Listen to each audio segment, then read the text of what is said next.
कर्मण्येवाधिकारस्ते मा फलेषु कदाचन। कर्म योग, तीसरा अध्याय। यह अध्याय गीता का स्वरूप जानने की कुंजी है, ऐसा कहा जा सकता है। इसमें यह बात स्पष्ट की गई है कि कर्म कैसे किया जाए और कौन सा कर्म किया जाए तथा सच्चा कर्म किसे कहा जाए।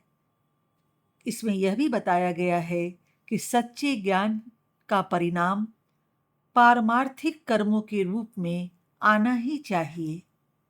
अर्जुन बोले, हे जनार्दन, यदि आप कर्म से बुद्धि का स्थान अधिक ऊंचा मानते हैं तो हे केशव, आप मुझे घोर कर्म करने की प्रेरणा क्यों देते हैं।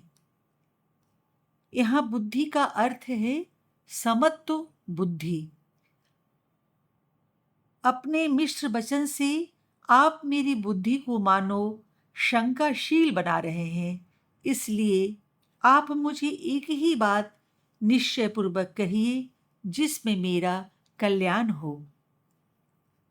अर्जुन उलझन में पड़ जाते हैं, क्योंकि एक ओर भगवान शिथिल हो जाने के लिए उन्हें उलाहना देते हैं और दूसरी ओर दूसरे अध्याय के श्लोकों में कर्म त्याग के उपदेश का आभास होता है।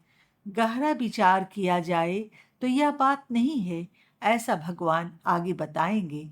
श्री भगवान बोले, हे पाप रहित अर्जुन, मैं पहले कह चुका हूं कि इस लोक में दो प्रकार की निष्ठा होती है, एक ज्ञान योग द्वारा सांख्यों की, दूसरी कर्म योग द्वारा योगियों की।